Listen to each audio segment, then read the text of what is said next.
Ladies and gentlemen, boys and girls, welcome back to Basketball Conference, the ACC Football Podcast. My name's Joey Weaver. He's Mike McDaniel. Mike, Week 13 is upon us. Ready to preview some games? Feeling like $1 million this week, Joey, I must say. Mm-hmm. Feeling good. Tis the season. Why? Tis the season. Why indeed? We'll get into why I'm sure you're feeling like $1 million when we look at last week's locks, but we'll get to that here in a little bit. Mike, producer Scott with us in the house. Scott, how you doing? Good. Had a long week, interesting week in the Savino household. Oh, I just told you guys my last name. If you didn't already know it. All right, that's whatever. Interesting week over here in the Savino household, but doing okay. Happy to be here with you guys. That's right. Well, we're happy to have you with us. We are live, youtube.com/@the ACC Football Podcast. It is a couple minutes after 11 o'clock on the East Coast, Thursday, November the 20th. I know it's about a day later than we would typically record, but we all had stuff going on last night, so appreciate your patience. What was I going to say? I lost my train of thought. Anyways, please hit the subscribe button, hit the like button. We got some people in the chat here with us so far. We got a few of our regular listeners, regular joiners, so appreciate the people joining us. Again, subscribe, like, we'd appreciate all those things. We are on Apple, Spotify, Amazon, all those good places. It might be in the feed that you previously had us in. It might be a new feed you have to go find us on, but please do that. Hit the follow button, subscribe, rate, all those things. We would really appreciate that as well. Please rate. We've seen a few ratings on Spotify. Keep rating. We're sorry to all the Spotify people we lost. Yeah. Appreciate everyone's patience with that. It's been a real fun last month or so on this year podcast. Will Sikor. Yeah, we're going to get to that here in just a minute. Scott's lock of the week came in. It was James Franklin. Speaking of which, anything else, fellas, before we get into our Rhoback look back at week 12? Nope. Let's jump in. As a reminder, use promo code GOACC20 at checkout for 20% off your first order at Rhoback.com. Holiday season coming up. You're going to be buying polos and sweatshirts and hoodies and T-shirts and joggers and all sorts of athleisure wear over at Rhoback.com. Make sure you use promo code GOACC20 at checkout for 20% off your first order.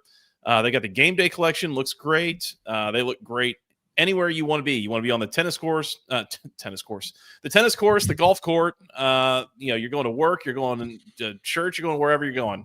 Wear it all. You can get Rhoback.com to wear at Strip those club places.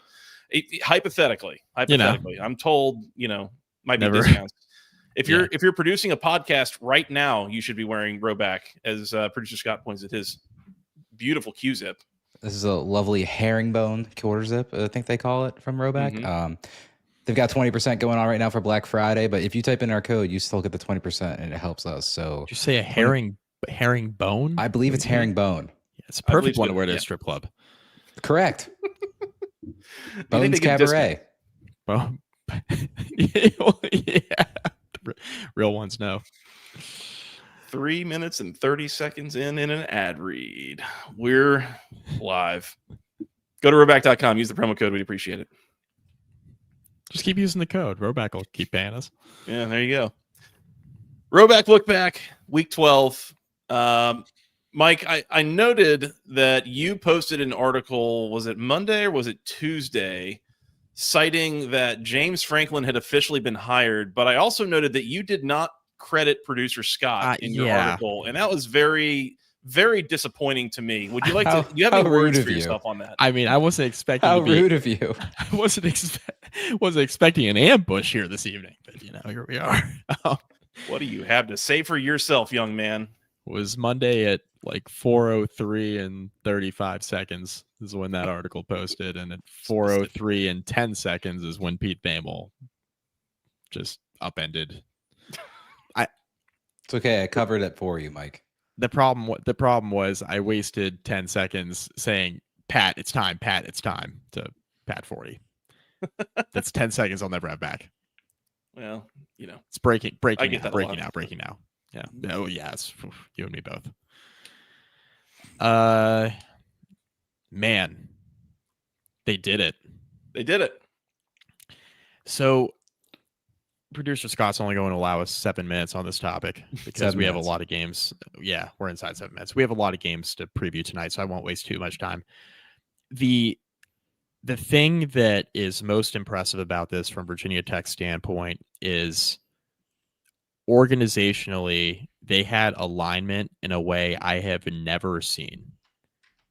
There were issues in the Frank Beamer era in getting alignment internally from the athletic department, taking advantage of when things were going really well and at that time, there wasn't NIL. Well, there wasn't real NIL and rev sharing, but it was, fundraising, infrastructure in terms of facilities, all that stuff.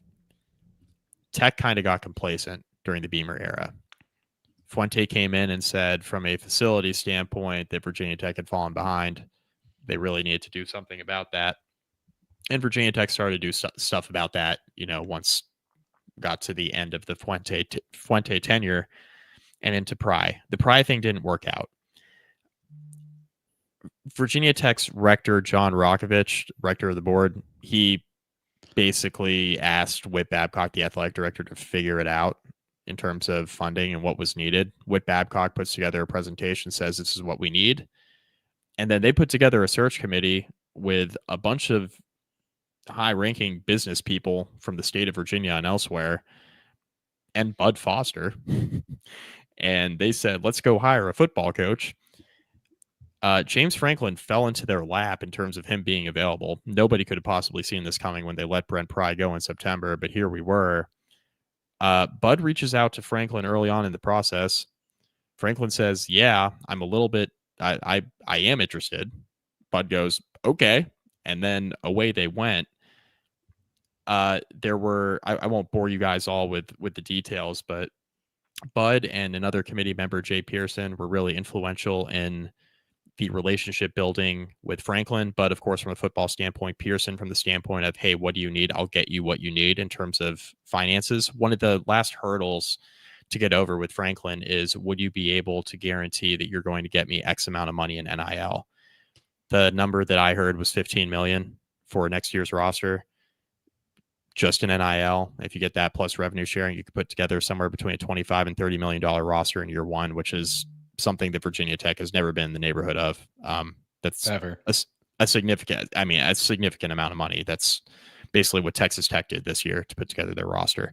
That would compete in the ACC for sure. For sure, yeah. And Franklin's taking it from the standpoint of, I wanted to come to Virginia Tech and understand that we could not only compete in the ACC, but we can try to compete at a national level. And he had to have those assurances, and he got them. So the reason why this is a gigantic hire for Virginia Tech is because they had organizational alignment that they really haven't had in a while.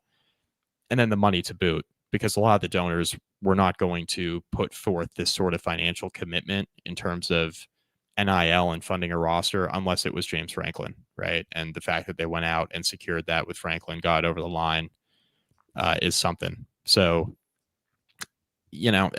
Penn State fans are real salty, like real mad online about this. I think a big reason why is because Franklin is going to stay in the DMV, and he's going to be recruiting all the same guys he was recruiting at Penn State, and he's probably going to have some success because Virginia Tech is going to put together something from a monetary standpoint that's going to make it easier for him to recruit, and much easier than some of these other coaches that have been in Blacksburg, Fuente and Pry, to recruit.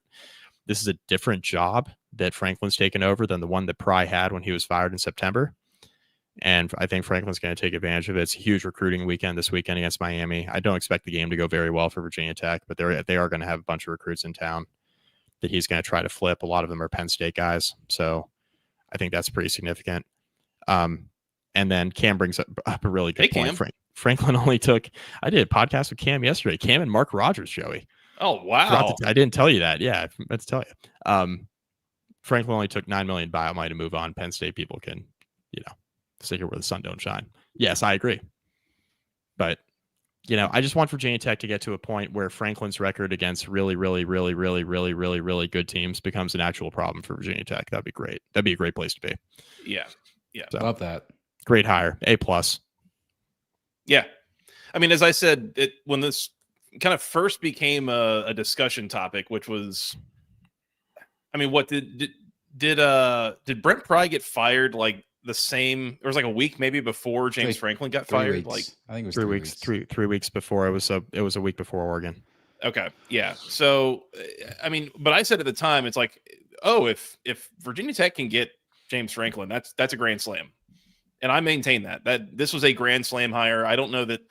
When Virginia Tech makes the choice to move on from Brent Pry, I don't think you could have asked for anything better than James Franklin and his track record and what he's done stepping into this job. I mean, is he Nick Saban? Is he, the single greatest coach in the sport? Probably not, but like he's up there. He's one of the more accomplished sitting head coaches at this point over the last decade, especially, and what he's done with Penn State. Again, he's struggled to beat Ohio State and Michigan, which who else has? Everybody. A lot of other people. Yeah. So, exactly. If that's his biggest sin is that he can't beat those teams, but he can kind of beat everyone else with consistency, that's a really good place for Virginia Tech to be. And I mean, you feel better about what he's going to give you than you felt about what Fuente was going to give you and what you feel about what Brent Pry was going to give you. So this is impressive upgrade, I think, for them. Do we have terms on what the Hokies are paying Franklin? So it's a 5-year deal. They wouldn't disclose the actual amount of money. I can tell you what I heard, but this was pre-Penn State buyout. So Tech, I guess, started negotiations between 10 and a half. Franklin and Sexton obviously countered. The last number I heard was between 11 and 11 and a half per year. And then that money was going to, obviously, the amount was going to be dependent on incentives. That was before Penn State negotiated the buyout down to $9 million. So I don't know what that number is now, but it's only for 5 years. I was going to say, I had seen that $11 million number, and that's a little bit eye-popping. Like that's in the neighborhood of highest paid coach in the country, is it not? It's well, I mean, Lane's about to get probably 14 from LSU, but yeah it's going to be a top 10 situation. Yeah. I'm seeing Cam saying to Foya the contract. I can't because it's not final yet. Yeah. It's like it's final in terms of like Franklin's the coach, but it's working its way through all the state legislator stuff. So we're still waiting on that. Yeah. Yeah, it'll be out there in probably a month or two. Yeah, plan to FOIA it, get all the sweet information on it. But yeah. Yep. Well, if you're in luck and you live in a state where the football coach of the one of the biggest schools in the state doesn't try to get legislation changed to extend the FOIA window, then maybe you can get it in less than 3 months. But for residents of the state of Georgia, unfortunately, not the case. Here's what I will say, though, is it's been 7 minutes. Yeah, I know. I'll say this quickly. Grand Slam hire. I don't think you could have asked for anything more. If you are looking for reasons that it might not work out or it might only be okay, I think they're out there. You can find them. But you can find those with basically any hire that is made in this coaching cycle or almost any others. So it's okay. Like none of us know what the future holds, and there's a chance that maybe it doesn't work out as well as we think it does. But for now, I don't know that you could bring in anybody with more credentials. You're not going to get Saban off the game day desk. You weren't going to do any better than this. This is as good as you could have hoped for. Again, grand slam for Virginia Tech. Recruiting, everything. You aced it. If this fails, you can't do anything about it. You can't blame the athletic. You can't blame the committee. You can't blame Whit Babcock. There's if this fails, it fails. You're cooked. It is what it is. You're cooked. Absolutely. We got new college football playoff rankings, Mike. Oh, good. Yeah. I'm basically just going to read them. I really am at this point. I'm not interested in. Can we just wait a couple weeks and talk then about the rankings? I'm kind of tempted to. They don't really matter. This committee is like. They don't matter for a few weeks. Absolutely full of it. Number 13, Miami. Number 16, Miami's up 2 spots to 13. Georgia Tech stays in place at 16. Virginia stays in place at 19. End of list. Louisville and Pitt both drop out. The one thing I do want to continues. The one thing I do want to bring up related to these rankings, and as it relates to the committee's mental gymnastics, Pitt falls out of the rankings here, right? After Notre Dame gets the win over number 22 Pittsburgh. Mm-hmm. If Georgia Tech were to beat Pitt this weekend, does the committee credit Notre Dame with a ranked win against a Pitt team and then not credit Georgia Tech with a ranked win against a Pitt team? They have been giving Notre Dame more credit for losing to Miami than they have been giving Miami for beating Notre Dame. Mental gymnastics, Mike. All over the place. I understand there's context. Notre Dame's better now than they were in week one. Miami was probably better week one than they are right now. I get there's context in there, but you cannot. I talked to Cam about this last night. You cannot ignore the head-to-head. You can't ignore it. It's crazy. Yeah. It's crazy. 1,000%. It doesn't exist nearly enough in the sport, but where it does exist, it has to matter. And when you start devaluing it, it's like, why even play the games at all? Right. So, anyways. Why put a group of 5 team in, and all that stuff? I don't want to go on a playoff rant. I'll abstain. Anything else before we review last week's locks? Correct, Cam. Can we skip that part? Can we please skip the review of last week's locks? Here's the review of my locks. They're all terrible, and don't just fade me for the rest of the year. There was one win from Joey. Yeah. Okay. We'll start with mine then. Yeah, please, because there's a lot of red. Locks from week 12. I'll start. Yeah, I had Clemson, Louisville under 51.5. That came in. That was never really all that in doubt as two teams really just fumbled the ball around for 4 quarters on Friday night. And then North Carolina, Wake Forest under 39.5. That's a bad beat, Scott Van Pelt. That was pretty ridiculous. If Bill Belichick just doesn't call timeout at the very end of the game for no apparent reason, where we have a 2-0 week, but instead it's 1-1, and I'm 11-16 on the year. Should we discuss Scott and I's picks now? Mike, no. Pitt plus 12.5. NC State, Miami over 55.5. Boston College team total under 21.5. North Carolina, Wake Forest under 39.5. That's a bad beat. Had Notre Dame, Pitt over 53.5. Boston College team total under 21.5. That is a combined 0-6 from Mike and Scott last week. Cam did okay. I don't know if Mike, that's a golden sombrero from you, and I don't know that we've ever had one of those on this show. 0-4 on locks in a given week. Ah, man. Yeah. Well, it was bad vibes. It was vibey pick night, and I lost a bunch of the vibey picks, so it is what it is. Yeah. Mike 10-21 on the year. Producers pick of the week now 3-11 on the year. Bad. Talk about range of cheeks. I am cheeks. Yeah, that's me. I don't think we had any standard ACC locks from Cam last week, right? No. His Sickos did well, though. We'll get to those later. Cam is the leader of this on the season at 3-1. Yeah, I think that might end up holding up. I'm in second place at 5 games under 500. So, all right, let's flush week 12 and move on to week 13. How's that sound? Let's do it. Bad week. We'll be better. Yeah. I mean, no, sure. Actually, with the records, I'm not sure we will be better, but we'll try. I definitely won't be better. We got 9 games, fellas. We got 15 ACC teams in action. 2 of them on buys. That is Boston College and Virginia. Kind of a scheduling oddity, by the way. Not normal to have buys at this time of the season, but we do, just with the way the calendar works out and, mega conferences that make no sense anymore. But anyways, we got 3 out-of-conference games, including 1 FCS contest and a weeknight contest to start it off. So let's start there. Friday, November the 21st, 8 o'clock, ESPN. The Florida State Seminoles on the road in Raleigh, taking on the NC State Wolfpack. Florida State is a 6.5-point favorite. I think we got that on the graphic backwards. Hang on. Florida State, Sorry. a 6.5-point Good. road favorite here. That's all right.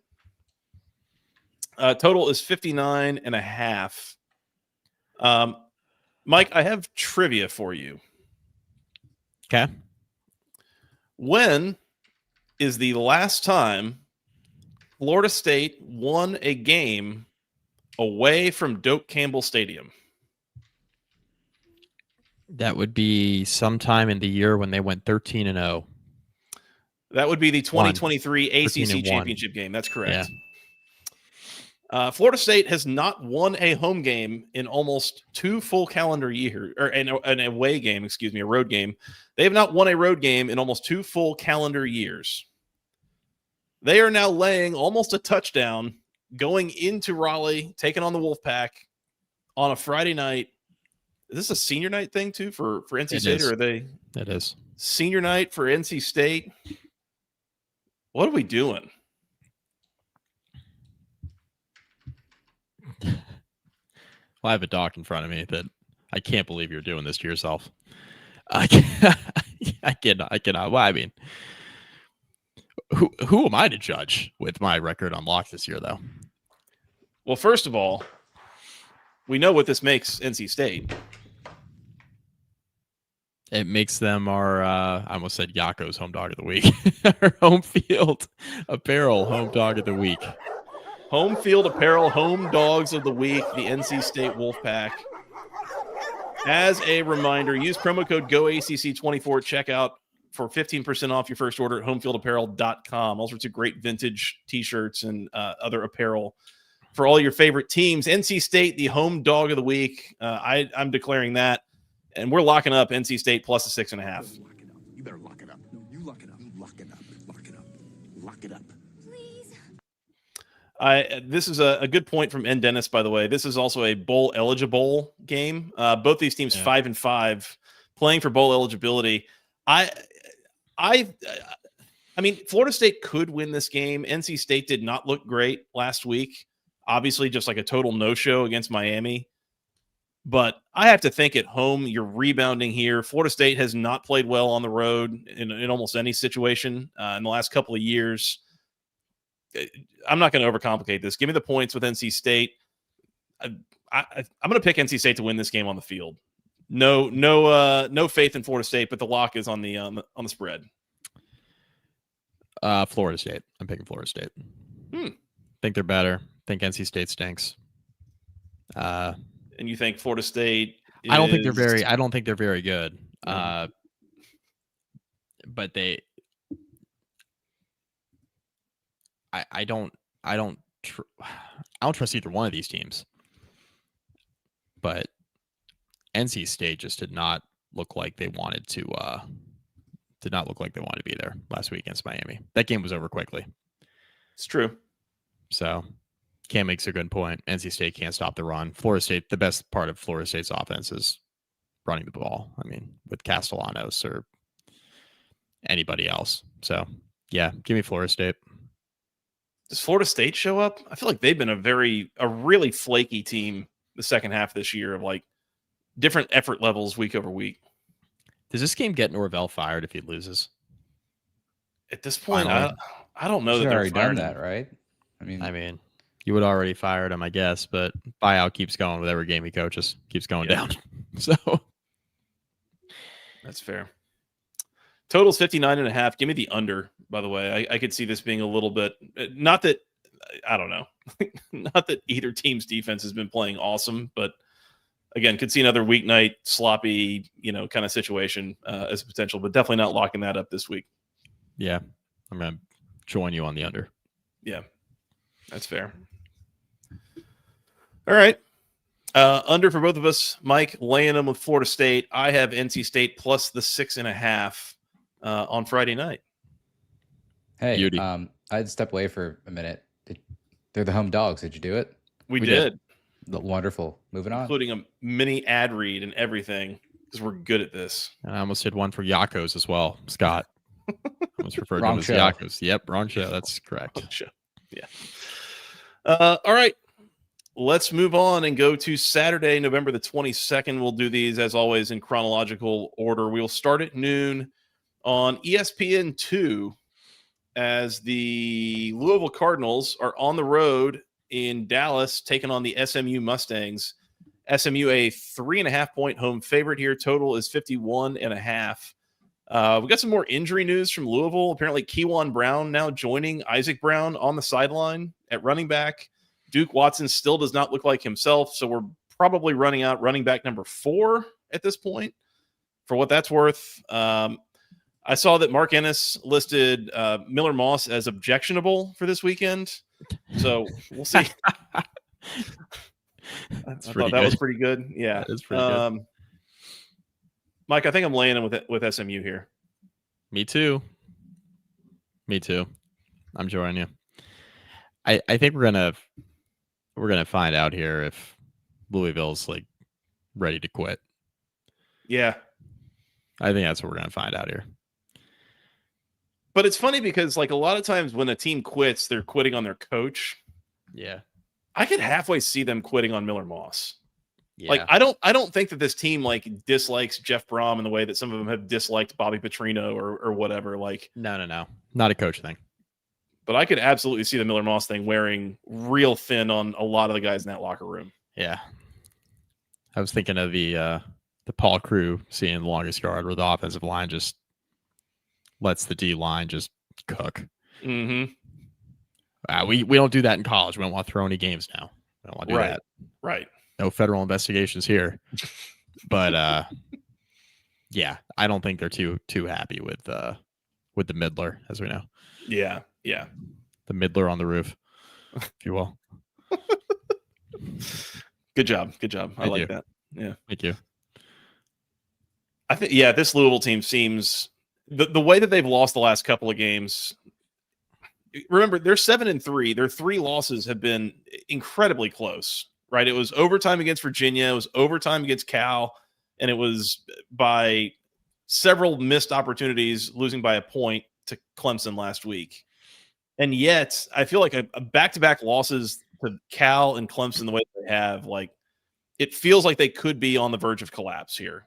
So I do not want to put any faith in them. I'll take SMU. I'm going to take the under here as well, under 51.5.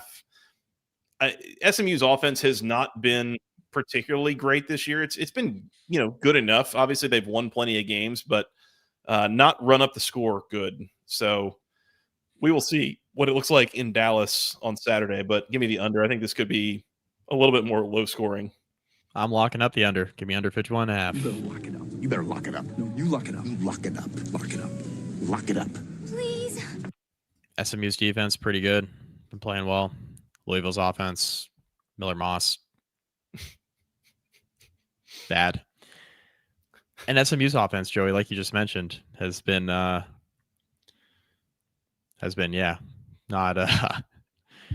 particularly efficient at all times. And Miller Moss is gonna jag off on Saturday. Please. I was trying to decide if I was going to say it out loud or just put it in the comments. And I didn't realize that. I didn't actually realize that you did that. So you and I made a joke at the exact same time, which is pretty funny. Just a guy, guys. Just a guy. He's just a guy. Yeah. When you do a podcast like this for 10 years, sometimes you start thinking the same way, I guess. Yeah. All right. SMU and the under for the both of us. Mike has under 51.5 locked up here. Are we good to move on? Yeah, I don't love this board this week, by the way. Not some of these spreads. I'm like, yeah. I do want to say it would not stun me for Louisville to win this game. No. Like, I don't think this is unwinnable. Like, I think this is a reasonable spread. There's a reason I'm not locking up SMU minus 3.5. Obviously, the talent is there. The want to has to be there. And I feel like we have seen a couple games where Miller Moss has been better than others. You're going to need good Miller Moss, but if he shows up and your defense turns over Kevin Jennings a couple times, like, you can absolutely win this game. Like, not a problem. But it's just, they need to put it together a little bit more than what we've seen the last couple of weeks. So we'll see if they can get that fixed in a road nooner like this. Yeah. Yep. We'll find out. SMU and the under for the both of us. Under locked up for Mike. Let's keep moving. Still at noon. This one's on ESPN. The number 13 Miami Hurricanes on the road in Blacksburg, taking on the Virginia Tech Hokies. Miami, an 18.5-point road favorite, totals 48.5. Huge spread, low total, not awesome. Hokies got a new coach, as mentioned. A little bit of an audition for guys currently on the roster. How are we feeling about the Hokies this weekend, Mike? Hokie Stone uniforms I saw. Yeah, vibes are high. We're doing everything this week. We're bringing out the Hokie Stone unis. We're rolling out the red carpet for James Franklin. He's on Pat McAfee. I mean, we're having a great time. We're just going on national television tours. What a week. This is a gigantic spread. I saw it yesterday at like 16.5. We're going up another couple points here in Miami's favor for some reason. Huge spread, like you mentioned, a total under 50. Gross. Gross. The only way that this game is close is if Miami lets it be close. That's the only way. Yeah. You know, we don't know what version of Miami we're getting week to week. They've been playing well recently, though. Mm-hmm. But this just feels like a spot where Virginia Tech is going to lose by a lot, but can they keep it inside 3 scores? Yeah. Can you get a backdoor cover situation? Miami has not done the step on your throat thing consistently this year. They've gotten a lead and they've sat on it. We talked about that a bunch. I think Virginia Tech's going to have a lot of trouble moving the ball here. I think they're going to have trouble throwing it in particular. That's been an issue all year. If Miami lets Virginia Tech run and control the clock a little bit here, though, I could see a path for Virginia Tech covering and for this game to go under 48.5. So give me Virginia Tech plus the 18.5. Do not think this is going to be very competitive. I think Miami wins by at least 2 scores. They could win by like 17, never competitive sort of thing. I think Tech will play well early. I think defense will get tired. I think Miami will hit some big plays, pull away. But yeah, give me Tech to cover here. And I think because of that, I have to take under 48.5. Yeah. Yeah. What is the most points that you can imagine Virginia Tech scoring in this game? 17. That was the number that came to my mind. Yeah. See, this is the problem where I do podcasts with you for like a decade. This is what happens. Yeah, in theory. By the way, I noted this in the comments, but Cam has now locked up in the comments SMU and Miami. So Beautiful. I'm putting those in the sheet. They're official. Beautiful. Yeah. I'm going to join Cam and lay him with Miami. I'm not going to lock it up. I was very tempted to go with Virginia Tech, and I think the only reason that I won't is that a lot of my logic was like, oh, well, it could be a backdoor cover kind of situation. You've got Miami in November in a kind of cooler environment, going north, away from home, all this stuff. And then I had to remember what happened at the end of that Stanford game. Mario knows the spread. Okay. I don't think that he's going to allow his team to let Virginia Tech just punch one in with a minute and a half left to make it 28-10 to get the cover. Virginia Tech's going to have like 5'10" Pop Watson in the fourth quarter with 2 minutes left. Miami's going to run their starters back out on the field when Tech gets in the red zone. Ruben Bain trying to run up some numbers here. Yeah. So I'm going to lay in with Miami and say that they win this a little bit comfortably. Yeah, it might be kind of low scoring, 31-7, something like that. So I like the under here as well. If anything, I'm honestly probably more tempted to lock up the under. I won't do it yet, but we might come back to it a little bit later. Yep, fair enough. All right. Miami in the under for me, Hokies in the under for Mike, and then Cam adding Miami minus the 18.5 locked up. I will note too, though, Miami looked very businesslike last week against NC State. I mean, jumped on them pretty early and absolutely took care of business. Maybe Mario does have this team a little bit more focused than we're used to seeing in November. And if that's the case, then yeah, this could be another just absolute floor wiping with Virginia Tech, same as they did with NC State last week. We'll have to see. All right. Anything else? I've talked about Virginia Tech as much as I possibly can as it pertains to this football game. So I think we're going to move on. Do you want to do another 25 minutes on how the Hokies 2025 season has been going? Or I don't think so. I think we're good. We don't need to do like a documentary or anything like that. Year in review sort of thing. Fair enough. All right. Last one at noon on the ACC network as producer Scott's Delaware Blue Hens on the road in Winston-Salem taking on the Wake Forest Steamin' Deeks. Deeks a 17.5-point favorite at home here. Total is 50.5. Scott, how are we feeling about the Blue Hens? There it is. You Hell knew yeah, it. baby. You knew. Blue Hens plus 17.5. Producers pick of the week, baby. They've been feisty this year in CUSA. So, and Wake has been very up and down. I don't think it's crazy. So, give me the Blue Hens 17.5. Even if it's a homer pick. I don't think it's, you know what, Scott? I don't think it's crazy either. In fact, give me Delaware plus 17.5. We'll go ahead and lock that up. You better lock it up. You lock it up. You lock it up. Lock it up. Lock it up. All right, now everyone in the chat, if you want to make some money, just bet Wake Forest. Roll hens, baby. Give me the Blue Hens. Fade the show. Wake at 7-3, and they got Duke on the road next week, by the way. So could be mild look ahead spot. You want to join us? I can't in good faith. Okay. Well, that's fine. There's another sound. Have you considered bad faith? Scott, we have a sound for this, by the way. Oh, we do. Don't we? Double barrel. Yeah. There it is. See, AI did do something good for once. Love that. I'm not going to join you on the lock, but yeah, give me Delaware plus a 17.5. Like, I can absolutely see them finding a way to keep this. I don't know that they'll really threaten to win. Hen up. That's right. Hen up. That's right. Yep. Drink some Henny, I guess. I don't know. Popular in the streets of New York. Yeah. Cool guy. Yeah, I can see this being like 28-17, something like that. I think Delaware will fight and keep this close and make it a game. So give me the Blue Hens. Total's 50.5. Pass. I'm taking a lot of unders, so let's go over. Why not? How many throats has Wake stepped on this year? Not many. Yep. I mean, they stepped on Carolina's last week when given the opportunity. When given the opportunity there, I mean, yeah, the flea flicker was insane. I mean, that was crazy. Yeah. Yeah. Thoughts on the total, Mike?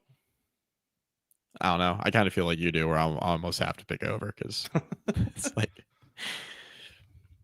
hen up. Hen up. Been a lot of overs. Been a lot of unders. All right. Delaware for all of us plus the 17.5. Locked up for Mike and the producer's pick of the week. And we both have over 50.5. Don't see Wake losing this game, I will say. They shouldn't. If you want a nice money line sprinkle, consider the Hens. Consider the Hens. What can we get? Can we get 3-1? Looking at 7-1. Do better than that. You get Delaware plus 700? Plus 700 to win the game. Yeah, of course, sprinkle, yes. Just a little sprinkle. Just a little sprinkle. Good God. Yeah, that's all right. Fair enough. Delaware did beat UConn this year. Just saying. Yeah, that's a good UConn team. Good UConn team. Yep. Good UConn. Husky up. Husky down. Huh? Delaware plus 17.5 for all of us.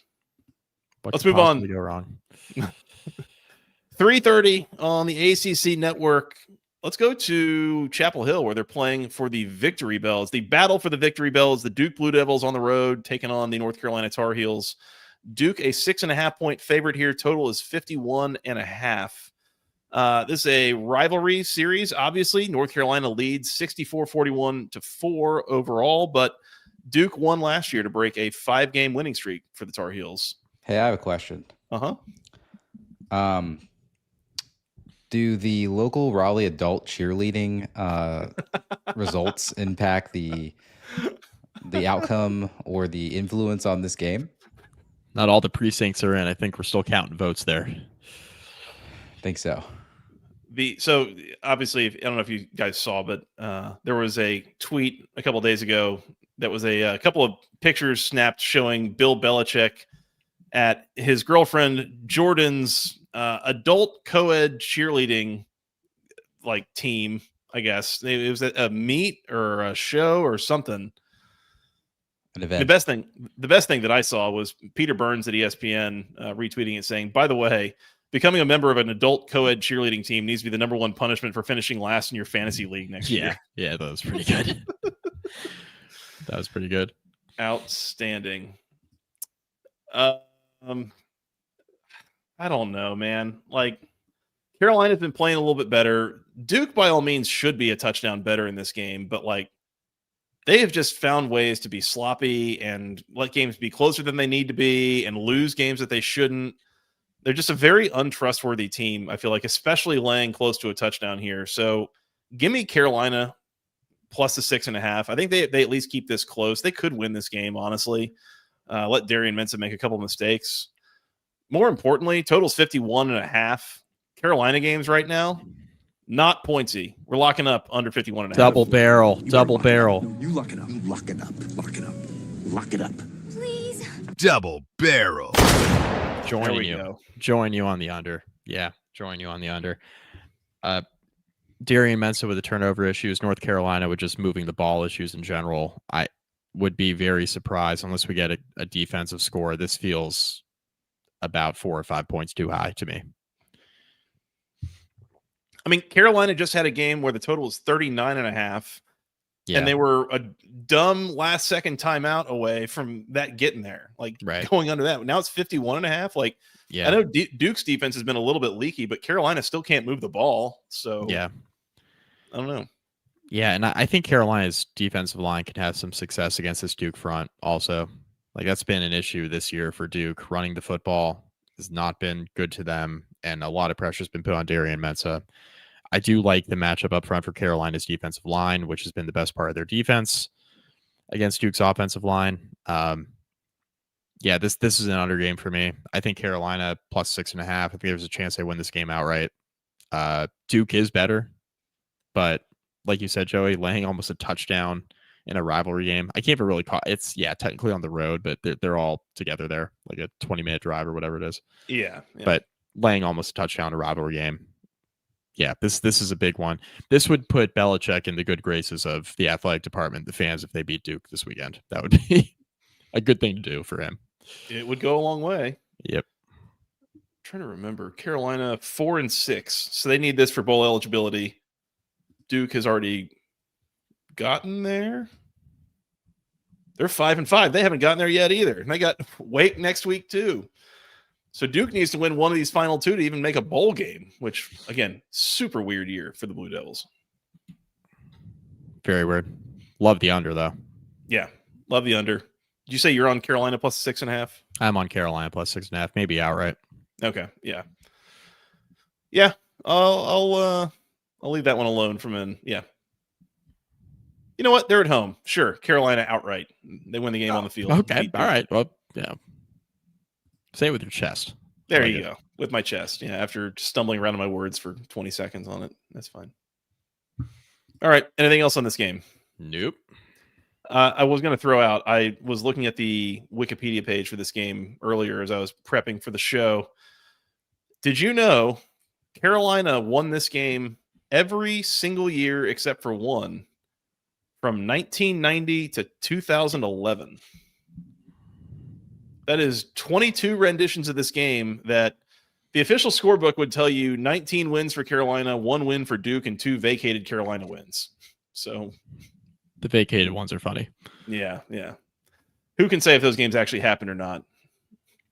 Vacating wins. This is another college football soapbox take. Dumbest thing of all time. But anyway, continue. Yeah. All right, Carolina for the both of us and under 51.5, double barrel locked.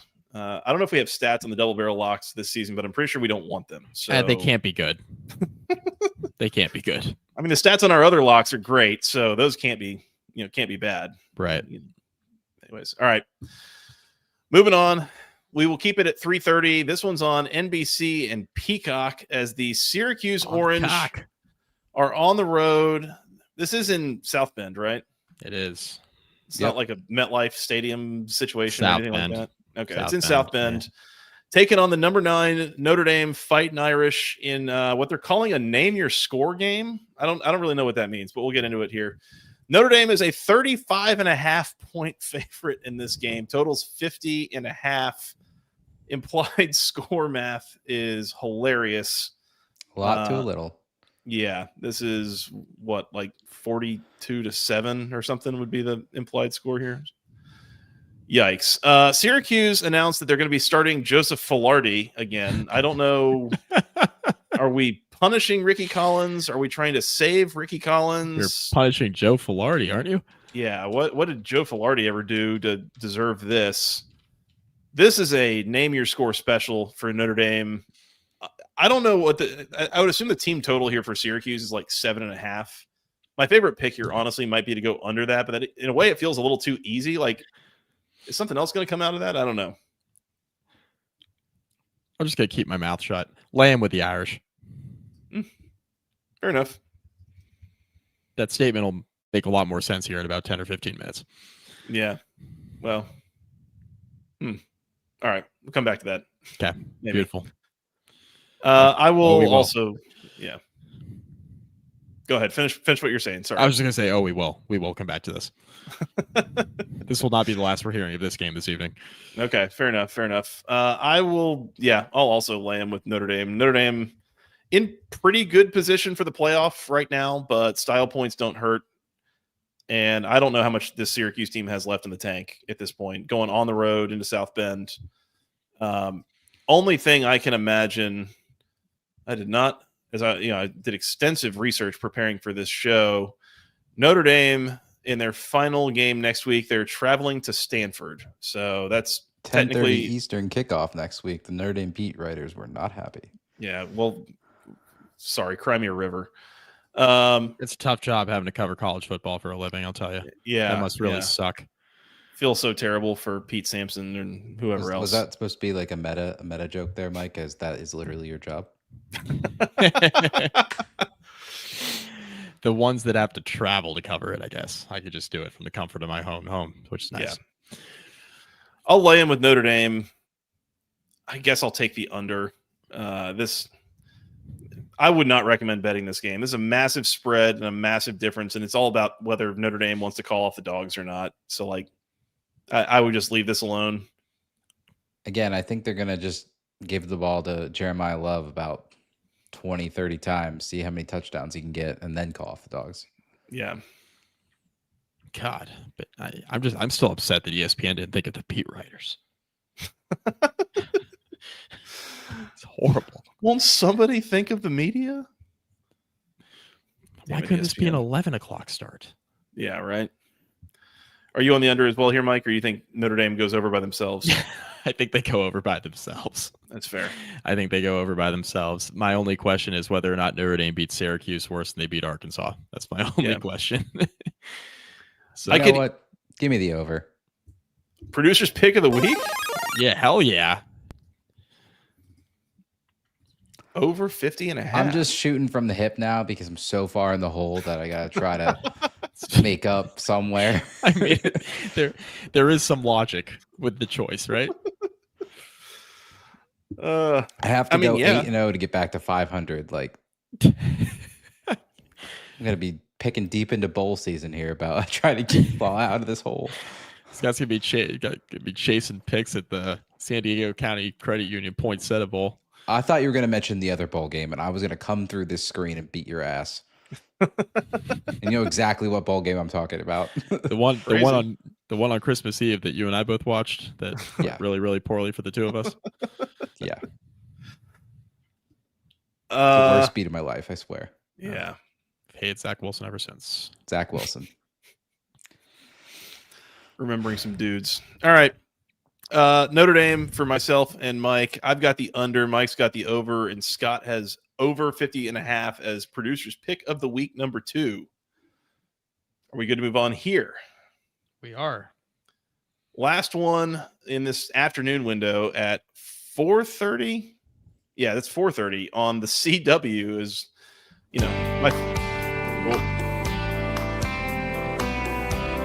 my favorite place to watch Clemson football in the afternoon. What an addition. Oh my God. This is what happens when we start the show late is producer Scott gets in the lab. Oh my God. I remember the seventh heaven drop in years. You've been making that joke about the CW since they started putting games on there. And today I was like, you know what? I'm going to do something about it. Today's the day. Right between seventh heaven and the Gilmore Girls, we get Furman at Clemson. Yeah. We don't have a spread. We don't have a total. We're not really making picks on this game. But, again, name your score situation for Clemson. Make yourself feel good about yourself. Get to bowl eligibility, and then go play South Carolina next week. I have nothing. What kind to of add. year is Furman having? They're Can't 6-5. find a Sixth spread place anywhere. They're in the Southern Conference. Last week they beat VMI 32-14. And prior to that, 2 straight losses to Mercer and UT Chattanooga. There was a bad beat in that Furman VMI game, by the way. That made its way into the segment. I missed it on Monday. Yeah. There you go. We got this is betting on this situation. Somebody show me the ticket, please. Yeah, no, we're good here. This is a big nothing burger, and I'll be surprised if anyone watches it. Do CW ratings count for payouts? People got to know. If they count more than ACC Network, that would be really funny and ironic in a lot of ways. Cam has Clemson minus 41.5 with a 54.5 total on FanDuel right now. Give me the under. Implied score math. What is this, like 48-6? I think that works. Thereabouts. Yeah. I might go Furman team total over for Sickos picks. Get into it. I know when that hotline bling. Call the hotline. And no, Nuke Jacket, there is no our favorite South Korean baseball team is on a bye week this week, so we'll revisit them next week, I'm sure. Yes, no underdogs this week. What does the CW do on rivalry week? We'll have to find out. Oregon State and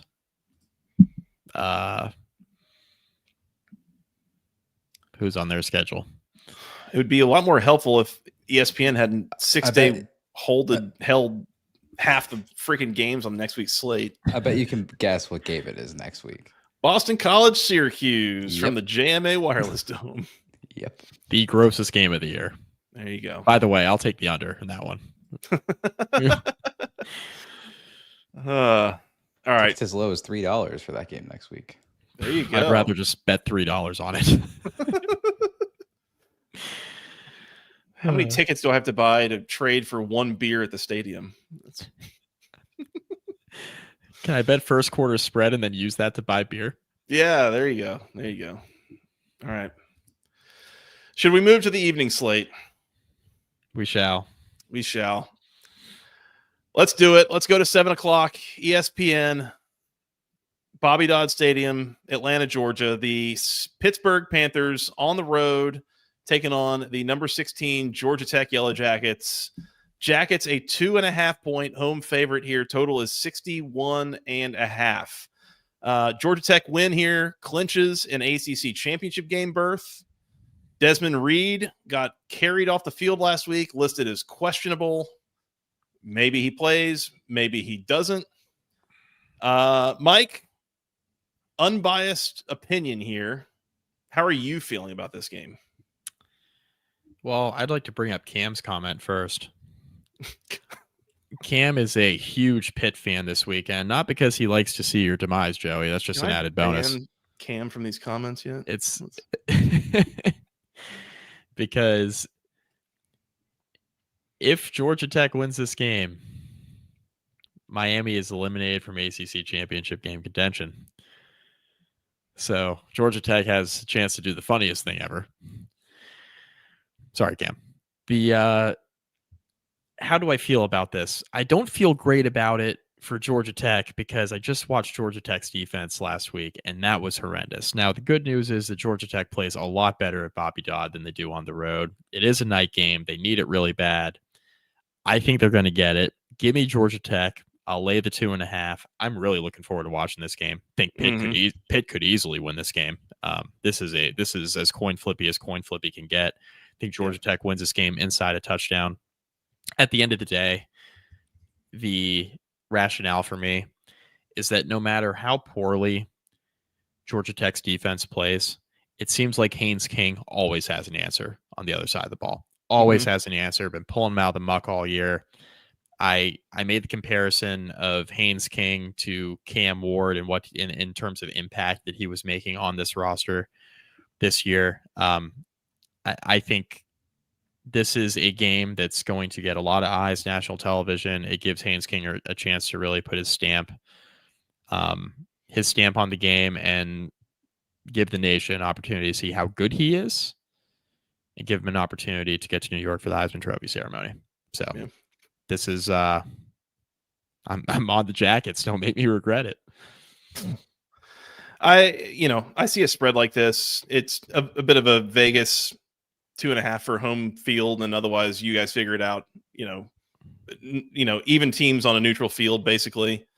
I will say I like the over here again with how the defensive efforts have been for Georgia Tech the last couple of games. Pitt's offense has moved the ball well. Georgia Tech has moved the ball well on everybody. I could see this easily getting to a shootout-y kind of situation. So that's probably my strongest take here on a certain level, but on another level, I've got the comments begging me to lock up one team or the other here. So I guess we got to do it. Here's the thing. Pitt coming off of a tough game last week against Notre Dame, and Mason Heinzel had a lot of problems. He did. And I mentioned this on the recap, is you wonder, a freshman quarterback like that, is the psyche impacted by a tough scene like that? Desmond Reed might not be playing in this game. I think he probably will, but at what capacity is he okay? I don't know.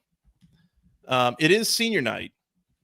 They're technically, the Georgia game next week is a home game, but they're doing the senior night festivities here at Bobby Dodd Stadium. Haynes King and a number of the leaders of this team will be playing their final game in that stadium, assuming they don't host a playoff game. So lots of emotions, lots of eyeballs everywhere. A lot of things I think would point towards a Georgia Tech team that has played better at home. Mike, I know when things seem a little bit too good to be true. Oh, no. And they do. Oh, no. It's all just a little too easy. Pitt's coming in. All you got to do is win at home like you've done all year, like you did all last year, and you're going to Charlotte. Yeah. I've seen the way that defense has played the last two games. Yep. It's all a little bit too easy. Oh, no. Producer Scott, we're locking up the Pitt Panthers. Hail to Pitt. Oh, You better jeez. lock it up. Lock it up. Lock it up. Lock it up. Please. Well, Joey, that's unfortunate. I'm going to leave and restart my computer, and then I'll come back because now I'm just a black screen. I knew this was going to happen. I just really upset Mike with that pick. Call it an emotional hedge. Call it, a reverse jinx, whatever. I've talked about it on this show. I'm a trained Atlanta sports fan. I'm waiting for the other shoe to drop, and it all just seems so easy. The comments are thrilled. You're just giving the people what they want. That's right. That's right. That's what this show is about, Scott, is giving the people what they want. Give me the Panthers. Hey, people, do you want another producer's pick of the week? I mean, what can it hurt at this point? Over 61.5. Over 61.5. I like that pick. Just because, again, trying to claw out of this hole. So hopefully go 3-0 this week and we're a little bit closer. Or we'll go 0-3 again and just fade me, people. Just fade me. I got really close to wearing my 13-9 shirt on the show tonight, just like going full NWO, like, you know, heel turn, the whole thing. No, I hope I'm wrong. I really hope I'm wrong. I am not looking forward to sitting around all day waiting for this game to start at what will be 6:00 Central Time. You'll have plenty of things to do. Go in the attic, get the Christmas decorations out, play with the lovely children you have. We're not getting Christmas decorations out before Thanksgiving, No, Scott. I'm not saying put them up. We got to have principles. Whoa. I didn't say put them up. I said get them out. Okay. Get them all ready. Right. At least for me, they're all the way up in the attic, and it's like a pain to get to. So that's what I'm doing this weekend. I'm bringing them all down. So for next week, they're ready for Black Friday. Yeah. And turkey time. I like that. Yeah, I think everyone's kind of in agreement. Over is the play here from a total standpoint.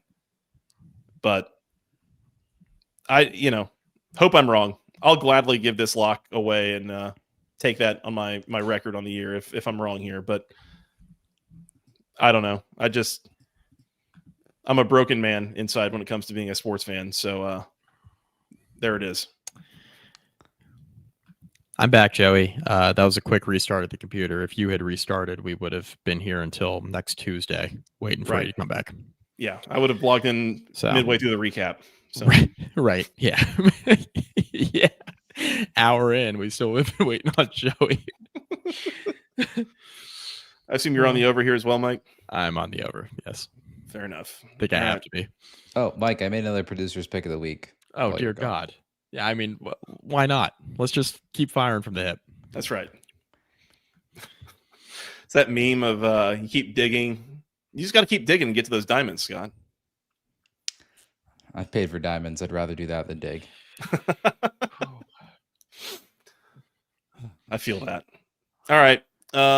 Over 61.5 for all of us. That's producer's pick of the week, number 3. Yes, sir. And I'm locking up Pittsburgh plus the 2.5 in this game. Mike on Georgia Tech minus the 2.5. Are we good to move on? We are. Not without a nice ad read. We got to tell the people what they need to wear to this game if they're looking for something. That's something from section103.com, where you can use promo code GOACC at checkout for 10% off your first order. Wonderful T-shirts, sweatshirts, hoodies, things for men, women, children, babies, something for the whole family. They got hats. They got polos, super high quality, all official word marks, official Tech Gold, all sorts of wonderful stuff. They got the Feliz Bobby Dodge shirts. One of those might be making its appearance on the show here in the next couple of weeks. We'll have to see. But they've got those back in stock when the season is upon us. They've got things for Georgia Southern, Kennesaw State, LSU. If you got other friends and family in your life who need something for those schools, go get it all. Section103.com. Use promo code GOACC at checkout for 10% off your first order. It is all high quality. It looks phenomenal. You will love yours. We love ours. Appreciate Steven and the gang for their support. Looking forward to Steven, I assume, being at this game. So, best of luck and, go find him. Go support him. Section103.com. Love their stuff. Yep. Do it. Wear it. Be about it. All right. Last one, 7:30 on the ACC network. Fellas, it's the big game. It is Cal on the road at Stanford. Cal, a 3.5-point road favorite here. Totals 47.5. This is the big game. It is played for the Stanford Axe. Stanford leads this all time. The band was on the field. That's right. And so this is funny. I've got a thing I'm going to read you here. So Stanford does lead this series all time 65-51-11. So it's 11 ties. But Cal has won 5 of the last 6 going back to 2019. There is an entire Wikipedia page on this rivalry and specifically on the Stanford Axe. And some of the traditions around this were really actually pretty fun. So first of all, one of the things you find out is, let's see. Depending on which school holds the axe, the trophy's recorded score for the 1982 big game is changed. This is part of a continuing dispute surrounding the last play in the final seconds of the 1982 game, which ended with a kickoff return marked by 5 laterals. During the play, the Stanford band, believing the game was over and that Stanford had won, ran onto the field. Referees declared the touchdown as legal, and Cal won the game. However, Stanford contends that one of the 5 laterals in that play was an illegal forward pass, and that a Cal player was tackled before he lateraled the ball. As a result, whenever Stanford wins the axe, the 1982 score is changed on the trophy from Cal 25-20 to read Stanford 20-19. Despite this practice, the official score must be on the axe prior to the start of each big game, no matter who has it at the time. You know what I found out about that game? You know, What's the that? band is on the field, all that stuff. Mm-hmm. That game was also televised on ACC Network. Isn't that crazy? That is pretty wild. Weird. It has been a long-standing conference rivalry. Yeah. This is a really fun rivalry. For those who don't know much of anything about it, highly recommend doing a little bit of research because there's some fun stuff that goes on there. My favorite stat of the week about this game is the most expensive ticket to get into an ACC game this weekend at $141 to get in the door. So Wow. California, watch it on expensive TV. state, but I think that's pretty wild. Like, because Stanford's not having the best season, Cal's having an okay year. I just think that's a lot, but I guess because the rivalry is so big. So We got Stanford football updates in the chat declaring that the knee was down, the lateral was forward. Ha ha ha ha ha. They liked my joke. Yeah. Well done. Thank you. How do we feel about the 128th rendition of the big game, Mike? Cal. Lamb. Hmm. Lamb. I think could this see is- this turning into rivalry game weirdness. that, and I think this is Stanford's like Super Bowl, right? Because they got Notre Dame next week, and that might not go so great for them. So Yeah. I don't know. Give me Stanford at least with the points. Stanford 3-7, Cal 6-4, already bowl eligible. I think with the way that both of these teams' seasons have gone, it is a little bit hard to say what's going to happen here. Like, I could see almost anything happening here, and either of these teams winning by 10 points. I think I lean with Cal with Mike, but I don't feel all that confident in it. Like, Stanford No. could absolutely win this game. Yes. I do think Cal has a little bit more on offense and is a little bit more suited to stop Stanford's run game. But I'm kind of grasping at straws. These are two pretty relatively even teams, even if the records don't say that. Stanford has improved throughout the year. Cal, has kind of had some ups and downs, but I think, on balance is a pretty decent, middle of the road ACC team. So I think they'll be okay here. I guess lay them with Cal, but I could see this going any number of directions. I don't feel strongly about this. Yeah. Cal, not with a lot of confidence. By the way, under 47.5. Under. Yeah, total's 47.5. This feels a little bit like a rock fight kind of situation. I could see this being like 20-17 or something like that as a final score. Yeah. Good question from N. Dennis. Any idea of who they might hire? No. I haven't heard a peep about that That's coaching been quiet. search. Has it Yeah. started? I don't even know. It's a private school, right? So maybe it's hard to get info out of there. I don't really know. Not super familiar with the Cardinal. Ooh, Stanford football updates with some insight. Maybe there have been some goings on with that coaching search. I cannot disclose. cannot There you disclose. go. Yeah. There All right, you we'll go. circle back. Yeah. Producer Scott felt the same way on our recap episode on who Virginia Tech was going to hire. My source was Mike, if people didn't figure that out. What? What? First I'm hearing of this. All right. Cal and the under for both of us, but should be a fun watch if you're looking for something else to watch during that time window. The fact this isn't on at 10 p.m. is harrowing. Yeah. Why are we playing Cal Stanford at 4:30 local time? It's the ACC network game. Like it always has been. That should be a 10 p.m. Eastern, 7 o'clock local start. That's That's what that should be. That's heresy. Yeah. The ACC doesn't want to have their production truck out past 10 p.m. apparently. Clearly. The ACC huddle has to go home at some point, I guess. Yeah. All right. Should we recap some locks here? We shall. Let's do it. All right. I have NC State plus the 6.5 against Florida State on Friday night. Mike, under 51.5 in Louisville SMU. Cam has SMU minus the 3.5 in that game as well. Cam has Miami minus the 18.5 against Virginia Tech. Mike has Delaware plus the 17.5 against Wake Forest, and that is also producer's pick of the week number 1. Mike and I both have under 51.5 in the Duke North Carolina game. Scott's producer's pick of the week number 2 is over 50.5 again in Syracuse Notre Dame. Rack them up, baby.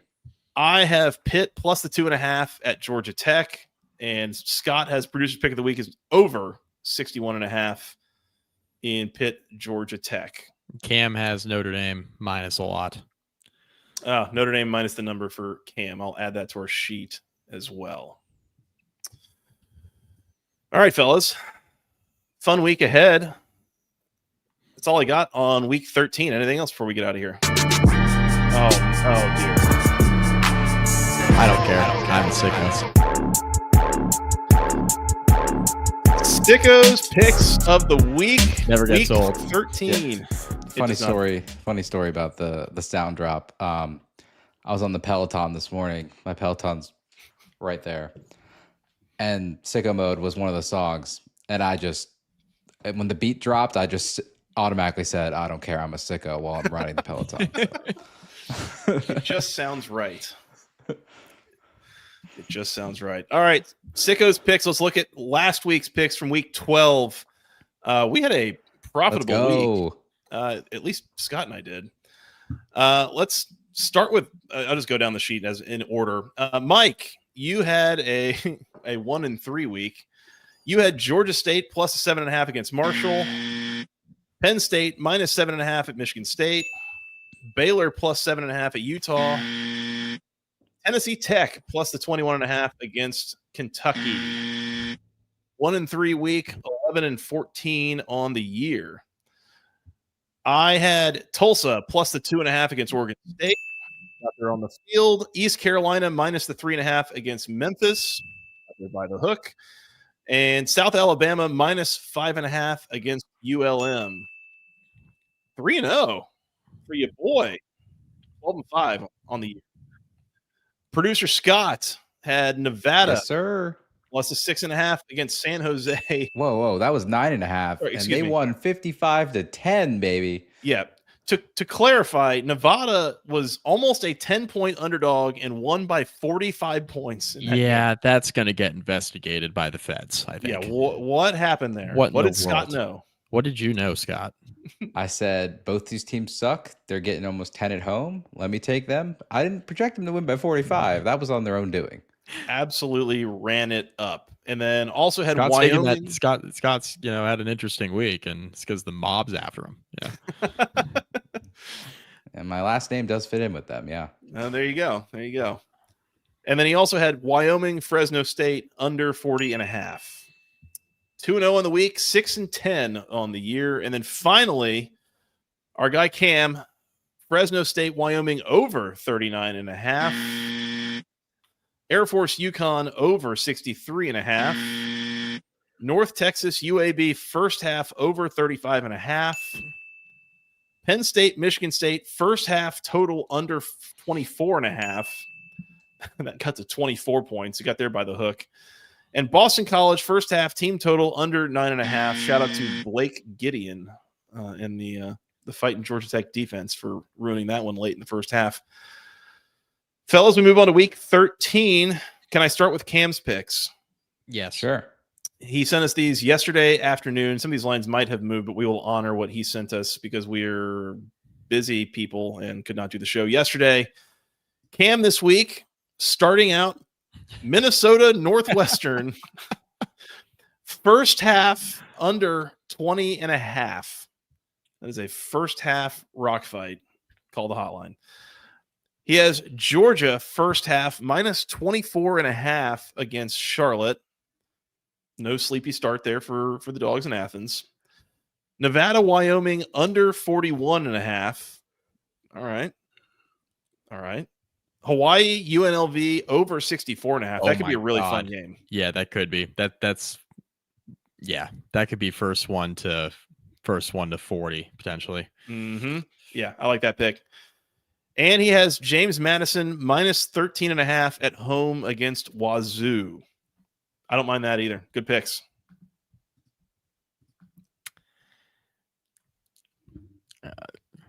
We just got a note from Scott, so I think you and I are going to go first. Because Scott's cooking something up over there, and I don't want to distract him. Joey, I'd be happy to go first if you'd like me to. Yeah, go for it. I have 3 picks this week. Okay.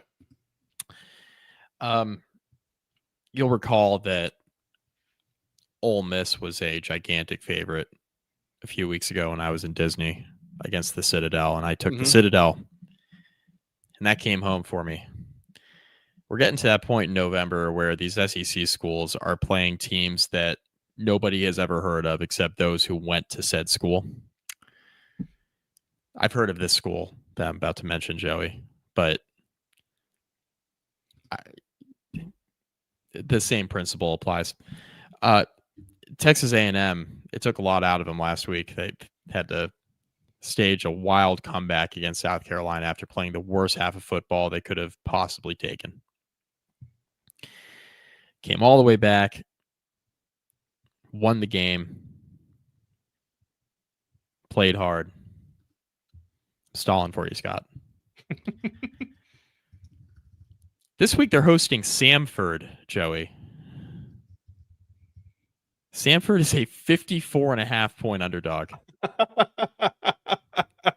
What's Samford's mascot? Are they Bulldogs? Yes, I believe they are. Give me the Bulldogs plus the 54.5. Is that enough points? We're going to find out together. Let's go to the Big 12. Oklahoma State is playing UCF at the Bounce House. I looked at this one. Good UCF Lord. UCF is not very good. Oklahoma State's been on interim coach for basically as long as Virginia Tech had been. They're looking for new leadership. UCF is laying almost 2 touchdowns at home to an Oklahoma State team that is pretty much the same as they are. Like, they are not that much worse than Oklahoma State's not that much worse than UCF. I know the records say otherwise. I'm telling you with my 2 eyes, there's no way this UCF team is 2 scores better than Oklahoma State. Give me the Cowboys plus 13.5. And I mentioned earlier I'd be coming back to the Notre Dame game, Joey.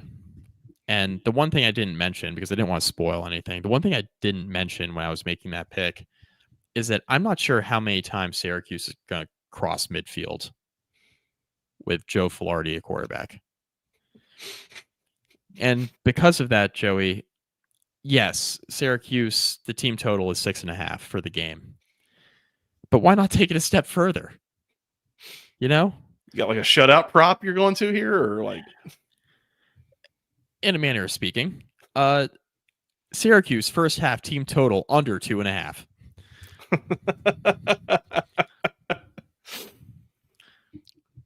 Just a field goal, just anything.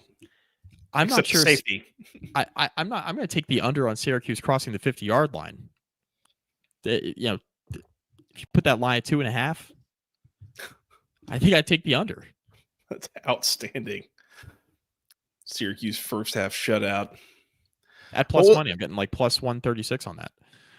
I was filling out the document. What was it you had on Okie State and UCF? Cowboys plus 13.5.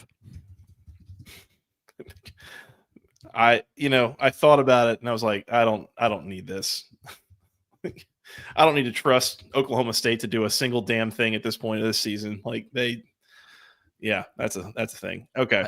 Well, a Will Secor comment. Yes, in a way, yes. Mike is on a mission to find a better where he's got only one, where he's the only one betting on that thing. In other words, Yes, when Scott Van Pelt and Stanford Steve on Monday nights are doing their bad beat segment and they're asking who bet on this, here he is. Right here. Looks like you've inspired Cam. Ruh-roh. I'm cooking up something crazy next week. Can't wait.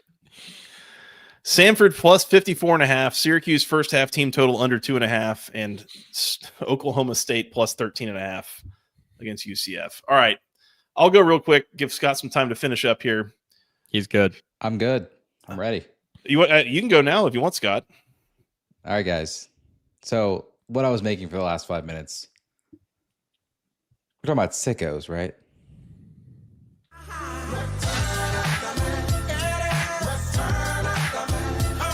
This is definitely not copyrighted, right?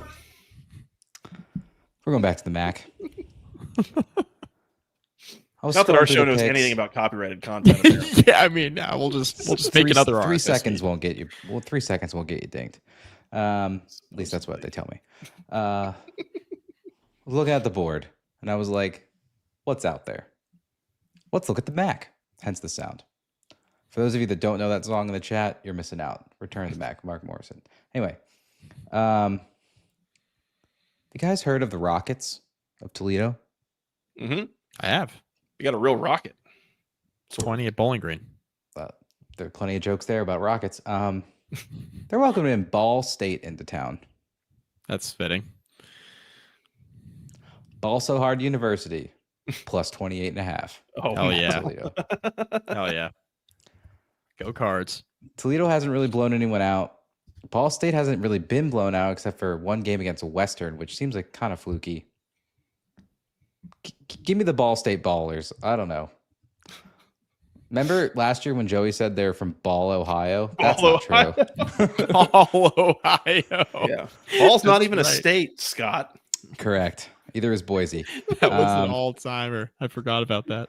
Oh, I didn't mention that I also have 4 Sickos this week. All Ohio. I wasn't listening too closely for your guys' picks. Did anyone go back to the Charlotte well? Oh, it looks like Cam did. I'm with Cam. Georgia first half against Charlotte. Way to go, Cam. Oh yeah, double barrel. Play the sound. We're on the same Double barrel. we're on the same wavelength there, Cam. Let's go. After you All went right. head to head with him last week. Let's say fighting last week, in agreement Yeah. this week. Let's go, Cam. All right. My third pick of the week. South Carolina Gamecocks are playing the Chanticleers. Coastal Carolina. This. I think South Carolina's okay. Coastal has been up and down all year. They're catching 10.5 in the second half spread. I think that game could get a little bit out of hand in the second half. Give me Coastal plus 10.5 second half spread. I was looking at fourth quarters. I was looking at fourth quarters, but I couldn't find one where I liked it a lot. And then the last pick of the week, we're going to the SEC, which is weird because neither of these teams used to be in the SEC. Oklahoma, Missouri. Only because I was getting plus money on the Oklahoma team total over 24.5. At plus money. Plus money, plus 100. So I said, I'll take the plus money. Oklahoma team total over 24.5. Thank you to Volusia's Orange, by the way. Ball is my favorite state in the country. Got my back. I appreciate that. It means a lot. All right. I will take it here. Let's go. I'm going to go back to this well, and I don't like it. I don't think it's really worked out that well for me this year, but we're going to go back there anyways. I'm feeling patriotic, Mike. Yeah. Are you? South Alabama? USA. Yeah. USA. Give me the Jags plus 1.5 at home against Southern Miss. Oh, yeah. Home dog. We like that. Yeah. Home dog, regional rivalry of sorts. I don't know that either of these teams necessarily is all that great. I do think Southern Miss is like 7-3. South Al is like 3-7. Why is this number this small? Tells me something. Give me the home dog. Give me the Jaguars plus 1.5. Let's stay in the South with another home dog. Let's go to Georgia Southern. Southern. There it is. Go to Southern. Statesboro. We're going to go buy something from section103.com and use promo code GOACC for 10% off our first order, supporting their Georgia Southern line. And we're going to take the Eagles plus 11.5 at home against Old Dominion. That's a big number. Georgia Southern had a couple good games in a row. They're on a winning streak here. I just don't think Old Dominion deserves to be a double-digit road favorite here against the Eagles. So give me Georgia Southern to get to bowl eligibility here. Especially when their head coach is getting looks as offensive coordinator somewhere else. Could be anywhere. Could be anywhere. For any coach that he previously worked under. Who's heard who's it. to say? You heard it here first from producer Scott. Please credit producer Scott. Please Please credit. credit. And finally, we're gonna go against the well that got us there last week. Looked at this too. Yep. Looked at this. I was on East Carolina last week. We're going against East Carolina this week because East Carolina now is on the road in the Alamo Dome, taking on the UTSA Roadrunners. Meet. Roadrunners catching 2.5 at home. Roadrunners way better at home than on the road, to the point that people are asking questions about what exactly is going on in the Alamo Dome that's not going on in all the other stadiums that they play in. They're banging Pumping trash. crowd noise. Yeah. I'm not saying. I'm just saying. Give me the 2.5 with the Roadrunners, and we'll do that. That's 3 Sickos picks of the week, and I just want to point out that I did not go to any Power 4 conferences with my picks. For the record, fellas. So we can't criticize you this week for your picks and the I validity appreciate of that, second. Joey. Not this week. You can criticize me once the results come in, and I inevitably come crashing back down to earth like a house of cards. Yeah, but I also didn't see first half team totals less than a field goal either. You know? Yeah. Well, that takes more than 6 minutes of research, which is a lot to ask. Yeah. I don't think you need 6 minutes of research on Syracuse, but sure. I probably need a seventh minute to research the hotline. Syracuse is over here catching strays from producer Scott. I like that. All right, producers. Sickos picks of the week.